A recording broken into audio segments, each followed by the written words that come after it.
So from down dog, looking forward. If you're in the mood to hop, you can hop or simply step. Inhale, a halfway lift. Exhale and fold. Now here we're going to amp it up a little bit and know that everything is optional. Bend the knees, draw the arms up towards the sky. Now here, I'm just going to move a little bit so I don't go out of camera. You can twist over towards the right, and then yogi's choice. Simple twist, high twist. Maybe you're opening the arms wide, and then I know there's some of you who will want to bring your hands down and play with floating your feet in side crow. But it's just an option either way. Inhale, come on up to the center, and then just back into chair. You just touched the ceiling. And then over towards the left. Again, maybe pressing, maybe high, maybe low. You don't have to do all of them. I'm just showing you all the options. And then you can bring hands down if you wish, squeezing through your obliques. Hey, Puggle. And then letting your feet come on down. Then here, just take a moment, come on into the center. Hooking your big toes, Padangusthasana. Give yourself a little draw in, shoulders away from your ears. And then inhale, lengthen your spine. And then just exhale, bow forward. Heel toe your feet a bit closer together. One more time in chair, last time. Draw the knees together as the arms reach. Now you can just forward fold and work your way to down dog, or since we're on the path of Bakasana, of crow, you can squeeze your legs, gaze forward a bit, sucking the feet up towards your glutes. Remember, it doesn't matter how long you stay there. You can be here, tap your toes once, totally counts. Come on, Kathy, I want to see you do it. Shift forward, pull up, and then you can either choose to stay and step back, or hop back, chaturanga. If you don't make it, you just end up on your stomach. It's not a big deal. And then up and back, downward facing dog. Now here, take an inhale, right leg out. Step forward, warrior one. Ground the left heel, arms reach. Arms press back. Now arms either stay back or come forward, shifting into warrior three. Trying to keep that left hip closed, toes down. Pull the knee into the belly. Either coming into tree, or maybe a figure four. Whatever feels better. There's non-balance here, but I'll save that for later in the week. Then you can reach back, maybe a second warrior three, might even be a standing split, and then let your hands come on down. Definitely shorten your stance for this one, because we're going to combine the hamstring with the twist with a revolved triangle. So left hand's coming down, inside or outside your foot, right hand to low back, maybe reaching it up to the sky. Get another breath here. And then this easy exhale.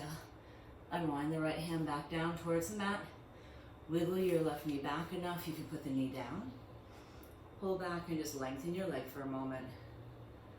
And then this time when you bend into the right knee, you might even come down to your left forearm and reach back towards your left foot with your left hand.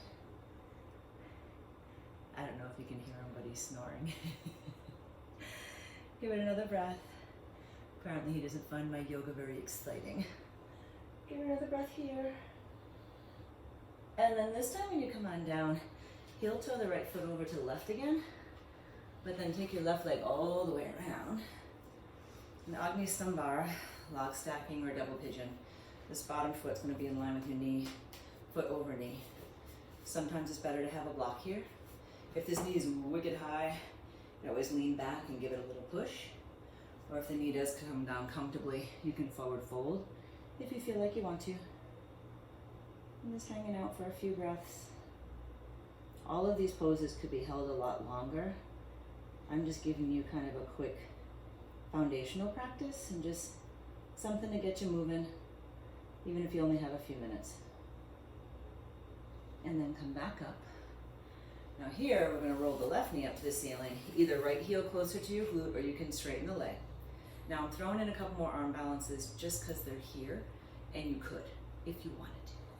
So if you twist over towards the left, you can lift your bum, bring your hands down, and straighten your legs into reverse scissors. Or you can come on down, come to the inside of your leg, and start to shift in regular scissors. A little sneaky trick on either side. You can put your bum on a block, Get your arm on the inside of the leg. Just straighten one leg forward, one leg backwards. My hips are still actually on the ground, but it feels just like the arm balance. You don't have to make it that hard. Then your choice, jump to chaturanga. I honestly don't want to, so I'm stepping back. But chaturanga, up dog, down dog if you want. And then take an inhale, left leg up. Left foot forward, Virabhadrasana 1, warrior 1. Inhale up, exhale, press back. Either keep the arms where they are or start to shoot them forward, biceps by the ears. You could even stay with the right foot on the floor. I'm not sure if I said that last time, but you can roll up on the ball of the foot. And then warrior 3. Hands can come to the heart or whatever you feel is better for the transition, right knee up. Either tree, try not to land right on the outside of the knee though. Or taking the figure 4, which I'm doing that because that's what I did in the first slide. You can bring your hands down to the ground. You can wrap up the leg. There's all kinds of fun stuff. Then start to draw up. Release it back, maybe a second in warrior 3, maybe even a standing split. And then just letting your hands come on down. Taking the back leg down. Grab your blocks. Starting. Shorten your stance a little bit. And then from here, right hand's gonna be down. Left hand can come to your low back. Sometimes that's more comfortable. Left arm can reach up to the sky. And you can try to work your hips level and stuff. Sometimes it's just more comfortable to let the right hip drop here. You get more space through the ribs. But your choice. Then just let the left hand come back down. Wiggle your right knee back, lower it down. Half split just to get a chance to get off the hip. And then sink in. And then letting yourself come towards the lizard shape. So going a little bit wider with the leg. Chest lower makes it easier to reach back for the back foot. And if you can't reach it or if you don't have a strap, you can always just hold it in with your hamstring. It's a good strengthening. You don't really fit in that bed very well, bud. Sorry, but you look snuggly. Give another breath or so here. And then you can let your hands come on down. Heel toe your left foot over towards the right edge of the mat. Let the left hip drop. Swing the right leg around. You can always use your hands to make that happen. Stacking knee over ankle, ankle over knee. I need a drink. Try to make sure that you have your foot right underneath your knee, foot over your knee.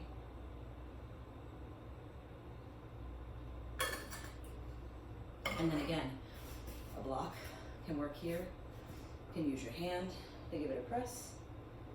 And lastly, maybe folding forward. And just letting yourself be for a moment. This can be a really strong hip opening. And the biggest difference between this and half pigeon is both your hips are closed, where in half pigeon, your one hip's open, one hip's closed. Give another breath. Can you hear him snoring? I don't know if you can.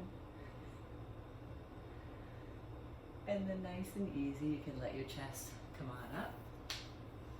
Bringing the foot to the floor. And this leg can be long. You can just twist simple. Now if you want the arm balance, I'll put the block over here so you can see when it's the twist. It's not going to be solid seat. It's kind of just supporting my right sits bone, my bum. And then left arm's coming around. And you can just let yourself, bottom leg goes back, top leg goes forward. That's the weirdest part because you're not sure which one goes what direction.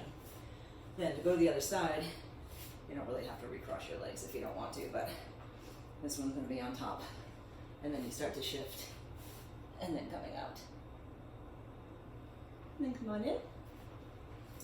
Come back to a seat.